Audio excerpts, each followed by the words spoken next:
Okay, exam fear. 10th exams వస్తున్నాయి.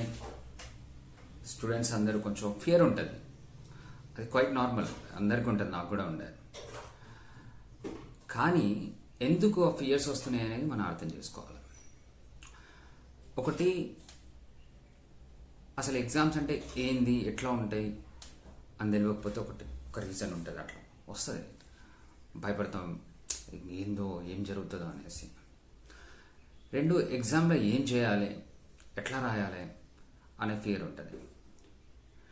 3, exam results గురించి ఆలోచిస్తే ఇది పెద్ద ఫియర్. ఇక పాస్ అవుతానా లేదా, ఎట్లయితుందో ఏమో, ఏం రాస్తానో ఏమో, అప్పుడు గుర్తొస్తుందో లేదో, ఇవన్నీ ఉంటాయి. ఇట్లా ఆలోచించుకుంటూ కూర్చుంటే మాత్రం ఖచ్చితంగా ఆ ఫియర్ అనేది నీ మైండ్ మీద నిల్చుండిపోతుంది. ఇక రాయలేవు, కష్టమవుతుంది.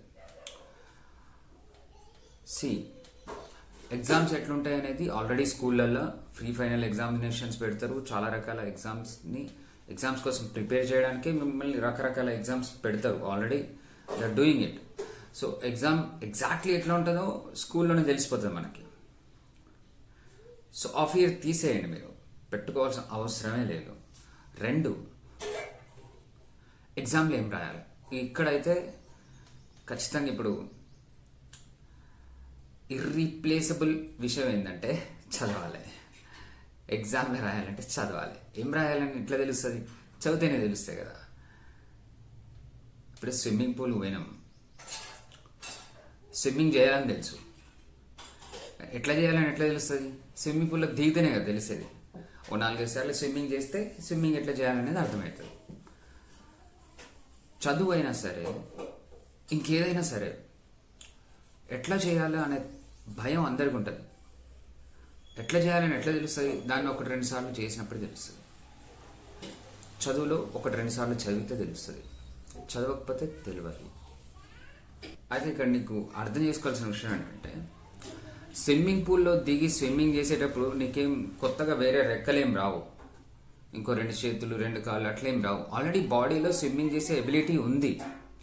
ఏం చేస్తున్నావు, ఆ ఎబిలిటీని బయట తీస్తున్నావు. ఎట్లా, ఒక 4-5 సార్లు ప్రాక్టీస్ చేసి నీ లోపల ఉన్న ఫియర్ని బయటికి తీసేసి ప్రాక్టీస్ చేస్తున్నావు కాబట్టి ఆ ఎబిలిటీ బయటికి వచ్చింది. నీకు as a human already intelligence ఉంది. నువ్వు గుర్తుపెట్టుకోగలుగుతావు, అర్థం చేసుకోగలుగుతావు, చాలా కాంప్లికేటెడ్ విషయాలు కూడా అర్థం చేసుకునే కెపబిలిటీ నీ బ్రెయిన్కి ఉంది.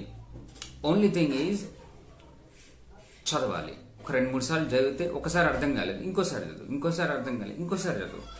అది కూడా అర్థం కాకపోతే పక్కడి హెల్ప్ తీసుకోవచ్చు. క్లాస్లో సబ్జెక్ట్లో ఎవరు బెస్ట్ ఉన్నారో పర్టికులర్ సబ్జెక్ట్లో అతన్ని అడగొచ్చు, లేదంటే టీచర్స్ని అడగొచ్చు. కానీ చేయాల్సింది అయితే నువ్వే, చదవాల్సింది నువ్వే, చేయాల్సింది నువ్వే, అడగాల్సింది నువ్వే. సో ఈ రకంగా ఏం చేయాలి, ఎట్లా చేయాలి అనే భయాన్ని ఈ రకంగా తీసేయచ్చు, రైట్? ఇక 3వది, ఏమవుతుందో, ఎగ్జామ్ రిజల్ట్స్ ఏమవుతాయో, పాస్ అవుతానో ఫెయిల్ అవుతానో, ఎన్ని మార్క్స్ వస్తాయో. ఎందుకు భయ నీకు? రాసినాక కదా మార్క్స్ వచ్చేది. రాసేదాకా నువ్వు చేయాల్సింది ఏంది, చదవాలి, కర్మ చేయాలి. అంటే నీ ఎఫర్ట్స్ నువ్వు ఫుల్గా పెట్టు, హ్యాపీగా ఎంజాయ్ చేసుకుంటా. నీ ఎఫర్ట్స్ ఎంతవరకు పెట్టగలుగుతావో ఫుల్ ఫోకస్ చేసేసి పెట్టేసే. ఇప్పుడు లైక్ స్విమ్మింగ్ నేర్చుకోవాలని ఉన్నది, ఫస్ట్ స్విమ్మింగ్ నేర్చుకోవాలని తపనైతే ఉండాలి. నీకు ఎగ్జామ్లో పాస్ అవ్వాలి అంటే 10th సక్సెస్ఫుల్గా కంప్లీట్ చేయాలని తపనైతే ఫస్ట్ ఉండాలి.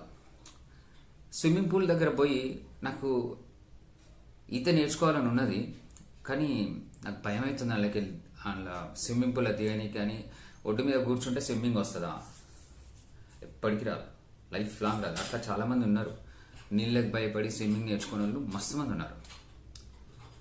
బట్ ఆ భయాన్ని పక్కన పడేసి నువ్వు స్విమ్మింగ్ పూల్లో దిగుతావు చూడు, ఇక భయం ఉండదు.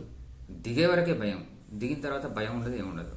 స్విమ్మింగ్ నేర్చుకొని బయటకు వస్తావు. అట్లనే ఎగ్జామ్ ఏమవుతుందో ఎట్లయితుందో అని భయపడుకుంటూ కూర్చుంటే బుర్రకి చదువు ఎక్కదు, ఆ భయమే ఎక్కుతుంది. దాన్ని పక్కన పడేసి నీ ఎఫర్ట్స్ ఎంత ఉన్నాయో అంత పెట్టు. నీకు ఎంతవరకు అర్థమైతే అంతవరకు చదువు. అర్థం కాలేదా, నీకు ఓపిక ఉండి ఇష్టం ఉండి నేర్చుకోవాలనే తపన ఉంటే పక్కన అడుగు. అట్లా నేర్చుకొని ఎగ్జామ్ ఫియర్ అనేది మీరు తీసేయచ్చు.